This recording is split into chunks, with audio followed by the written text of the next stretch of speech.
Well, welcome to Meet the Candidate, and my guest for this session is Nathan Sybrandy. He is running for House of Representatives in the 4th Legislative District. Yes. Welcome, Nathan. Thank you. Yeah. So this is the Get Acquainted interview, and I'm just going to start with, where did you grow up and go to school? Yeah, absolutely. So I grew up actually on the west side. I grew up in a farming community in Skagit Valley, and I grew up just down the road from my parents, or rather from my family's dairy farm and stuff, where I kind of spent my time working and playing growing up and stuff. And I ended up going to Seattle Pacific University, where I got my degree in nursing. And I met my beautiful wife, who is now studying to be a doctor. She's at the University of Washington Medical School out here in Spokane.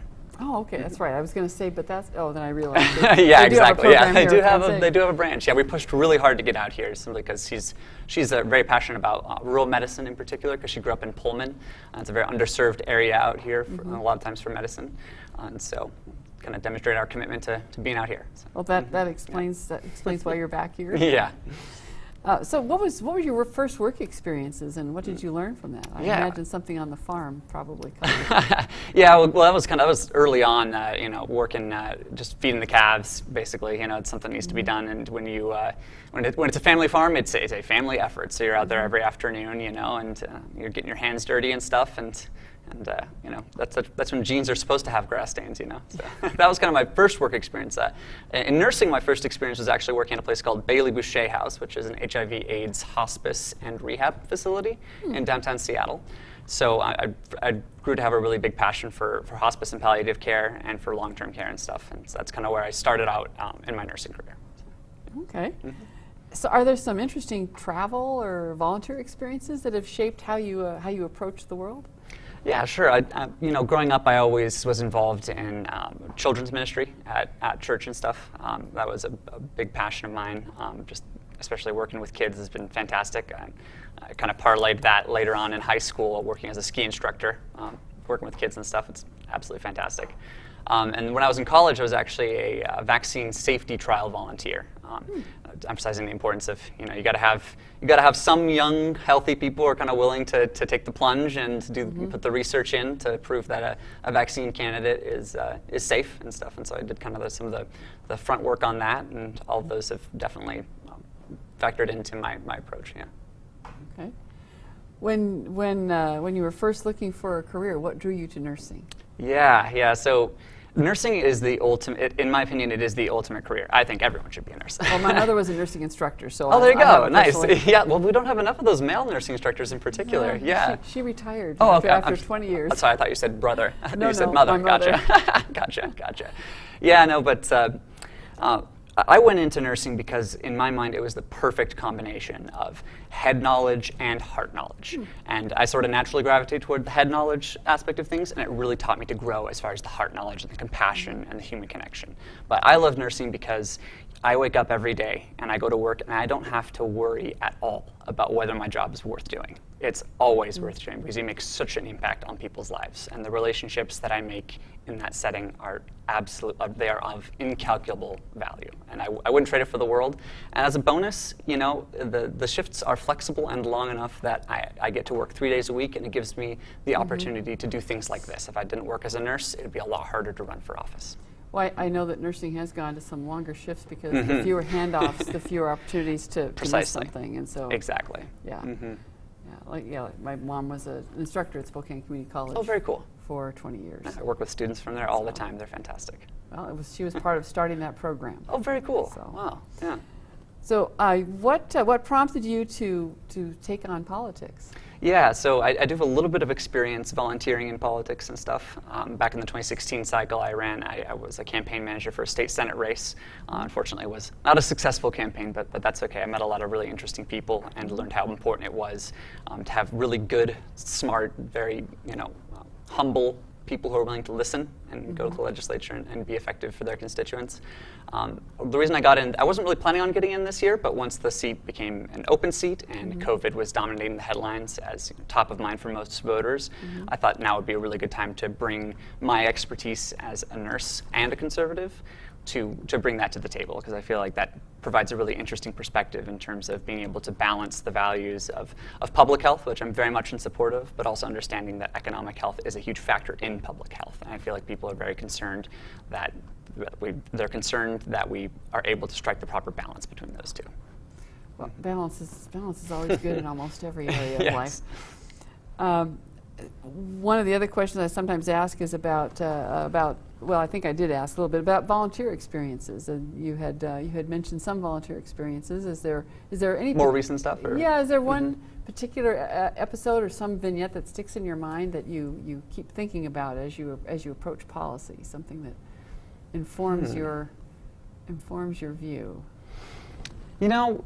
I think about a lot of the most meaningful one-on-one experiences I've had have been more closely related to my career as a nurse, because you make an impact on people's lives sort of in the same way that you do volunteering when you're a really effective nurse and stuff. And the one I always come back to is a situation where I had a non-English speaking patient who had a sort of a unclear immigration status, who was readmitted to the hospital with a really bad case of what we call sepsis. It's basically just a bloodstream infection that takes over your entire bloodstream.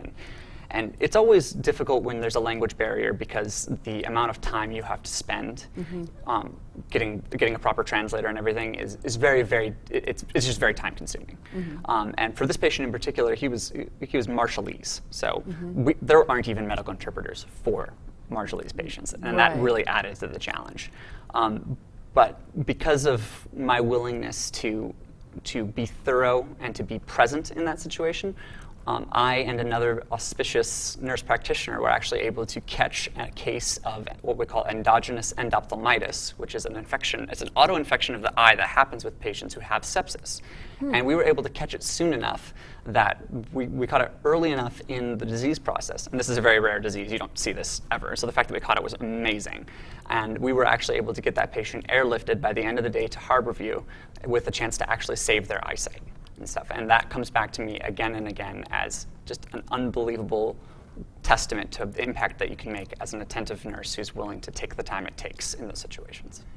I have a little bit of healthcare background, both by my mother having me correct her tests, but also from being an EMT. So I do understand how there can be a case that sticks with you as an example of okay, so you can have a difference, and that's why it's worth sticking with this. Exactly. Yeah.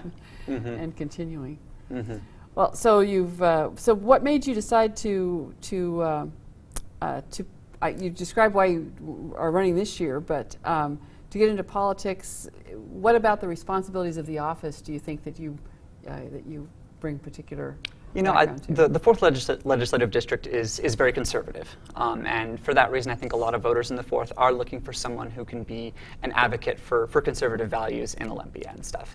And so primarily I like to emphasize that in order, especially as a minority party in the legislature, it's important that we have articulate voices who are able to make persuasive, convincing, good faith cases for conservative values and pro-business, pro-growth opportunities and stuff. And the best way to advocate for those values is to make that case. What I don't think that the 4th Legislative District needs is more obstructionist stances on wedge issues that are unlikely to actually become policy and stuff.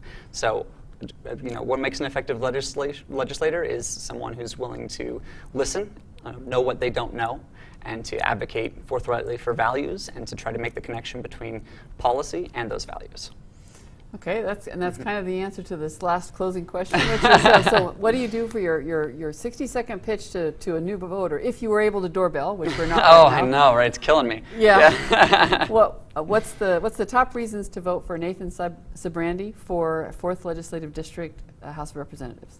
That's a great question. Yeah, the first thing I always go to is the fact that I'm the only candidate in the race who's uniquely qualified to understand how to balance the values of economic health and public health, understanding that economic health is part of public health. The second one is that I am young enough and enthusiastic enough, and I've burned few bridges enough to be a unity candidate, someone everyone can get behind here in the 4th Legislative District. And the third is that we've got a $7 billion budget deficit coming up. We're going to have a lot of really difficult conversations about what we need to do to make those ends meet, and we need a steady, compassionate voice in the legislature to figure out what needs to be done to keep our budgets balanced. Okay, well, that was a very good wrap up, and I'm glad you could come in today, Nathan. Glad I was just glad I was able to do it in 60 seconds. So. Yes. Perfect. Thanks a lot. 90 million Christians are eligible to vote. 40 million didn't. That's 45% of eligible Christians not voting.